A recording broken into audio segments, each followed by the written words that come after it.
Welcome to Stitch and Witch. This is the Jughead Hat knitting tutorial. The pattern is up on my website at www.stitchandwitch.com. Before I get started on the how-to, I do want to talk a little bit about the yarn that I chose. This is the Peace Fleece yarn and the worsted weight in Rabbit Gray.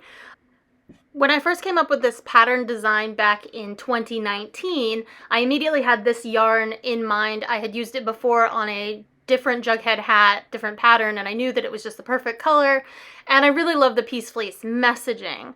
It does not escape me that as I record this video in April 2022, there's an added component to the message behind Peace Fleece, and the fact that this is a Russian and Navajo compilation project. That's what this yarn is all about, is about peace between nations. So I just wanted to mention that.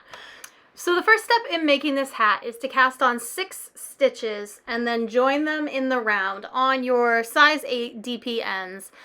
I believe these are my Boye DPNs, B-O-Y-E, in size 8. I prefer to work with circulars, so in a few minutes you'll see me switching to those once the hat is big enough. So this is a top-down pattern, which means that those 6 stitches that you are casting on right now are going to be the very tippy top of your hat. You want to make sure that you pull it pretty tight so that you don't have a hole. However, you will have a little bit of a cast on tail there if you wanted to use that tail to close up that hole afterward in your finishing steps. So in the first row of your pattern, you're going to knit front and back around, which increases those 6 stitches to 12. And then in all of the upcoming rows, you're going to be increasing by 6 stitches every other row. In just a moment here, just before I start that step, however, I'm going to put a stitch marker in to mark the beginning of the row. I don't always do this, but if you are not familiar with working in the round, if this is your first project working in the round, or if you just feel like you need a stitch marker, I am all for that. Use the stitch markers. That's what they're there for. So every other row you're going to knit around and then increase on the other rows. The entire hat, the body of the hat is in stockinette stitch, which means that it's a solid knit stitch on every round of the in the round hat. The points of the hat at the very bottom are done in garter stitch, which is knitting on each side of the fabric, and we'll get to that at the end of the video. That's the last step. But it makes it stand out from the rest of the stockinette hat in a way that I really like. At this point in the process, I have usually I switch over at about the time that I have 54 stitches on the needles. That seems to be about where I can switch to my 16-inch circulars comfortably. So that is what I'm doing here. Those are my Knitter's Pride circulars with the interchangeable needles in the size 8. And I am just stitching my way around as I move it from the DPNs and onto the circular needles. And still doing my increases, so I must be on row, I'd say 17 here. Personally, I just really prefer working on circulars because it's just smoother. I can just go. I don't have to stop and switch needles as I'm going, especially when I get to the next step, because once I've got 66 stitches on the needle, then we're at the step where we are knitting until the entire hat measures the height of our head, which for me, I believe this came out to about 8.5 inches was where I wanted this hat to be.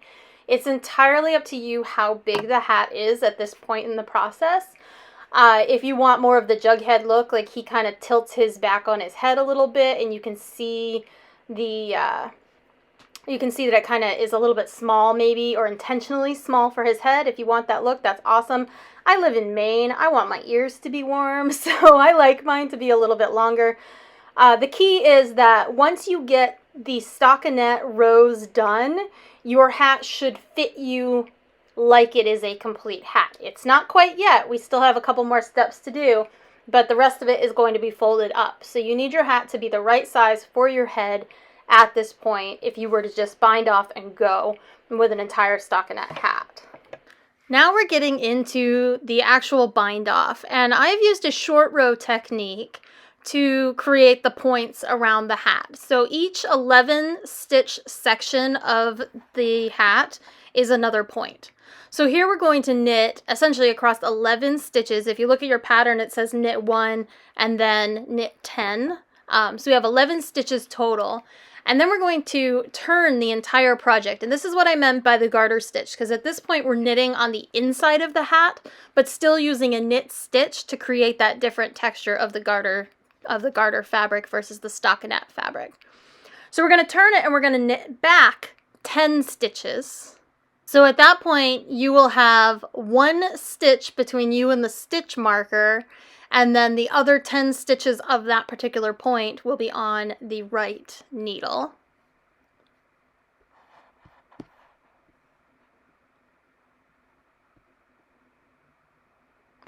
And then we're going to turn it again. And we're just going to repeat this process over and over, going one less stitch each time. So now we've got 10 on one side, 1 on the other. We're going to turn it around and we're going to knit back. Make sure your yarn is in the back before you start knitting back. Otherwise, you'll create a yarn over. We're going to knit back now 9 stitches. On the next turn, we'll knit back 8 and then 7 and then 6, etc. until we're only knitting back 1 stitch. So I'm going to let that play for you, let you see how that works kind of in real time here, and I'm just going to shut up and maybe play you a little music.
Okay, so as you can see, we just knit the 1. Now we're going to knit back across those first 6 stitches to get us back to where we started, back to the start of the stitch marker.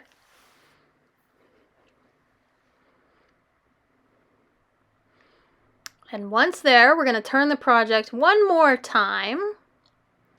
And we're going to start the bind off process. So you want to keep count here. You want to bind off exactly 11 stitches across. And this is going to create that point. So we're going to do a bind off for this hat, we're going to do a stretchy bind off where we're going to knit 2 stitches and then insert the needle back through those 2 stitches in the front and knit the 2 of them together. So that's 1, knit 1 stitch, insert the needle between those 2 stitches and knit those 2 together, 2, knit 1 stitch, knit those 2 stitches together. We're going to continue on and do this 11 times before we do the next point. And the next point is just going to repeat exactly this action. You're going to have 1 stitch left on your needle. You're going to knit 10 so that you have a total of 11 on your right-sided needle, and flip it and knit back 10, etc., and to do the entire point the same way. So while we do that, I just want to talk for a minute about this pattern, but you can keep watching and using this as a guide as we go. So like I said before, I think in a couple of other videos, I've talked about Jughead hats. I've knit quite a few of them over the years using a couple of different patterns. And I was never quite happy with the gauge. I've really struggled with gauge on Jughead hats. The benefit of doing the hat this way, doing it top down, and doing the points with this short row technique is that if the gauge is not working out for you, you can change the hat. You could, for instance, only knit 60 stitches instead of 66 and start your start your short rows for your points on row 2 instead of on row 1. That way you would have only 10 stitches, or start on row 3 instead of row 1. That way you would only have 10 stitches making up each of the points of the hat. That kind of makes this hat a little bit more customizable as you go, which I really appreciate because, like I said, I've struggled with gauge in my Jughead hats before. I've made quite a few videos talking about how much I've struggled with gauge. The other thing I want to talk about with this particular pattern is that it is free. As you can see, I've walked you through the whole thing here, but the written pattern itself is also free on my website, www.stitchandwitch.com. I don't plan to ever charge for this pattern for multiple reasons. I don't want to deal with the copyright aspect of it because the Jughead hat is pretty iconic. And I also feel like everyone needs a Jughead hat. He's always been my favorite character in Archie comics. I've been a huge Archie comics fan since I was a child. So I just think everybody needs a Jughead hat. That being said, I do still have to pay website fees and podcast fees, etc. So if you do want to support Stitch and Witch, you can do so on my Patreon at patreon.com/KRaySaulis, which you can also find linked through the website, stitchandwitch.com. So, and there's definitely an option there for financially supporting the pattern, but it is a free pattern and it will always be a free pattern. I really hope you all share your hats with me. I'd love to see all of the Jughead hats that you all are making. I'm going to let the rest of the process just play out without any commentary here. We don't need the voiceover through the whole rest of the bind off, but I am going to let you see the rest of the bind off in case you want to follow along if that helps you in making the hat. I hope you really enjoy your Jughead hat. Like and subscribe, comment, and tell me what you like about this pattern, what you don't like about this pattern, or if there are any issues with this pattern, please let me know and I will change the language on the PDF immediately so as to make it easier for anybody to understand. I look forward to seeing your hats. Go make something fun.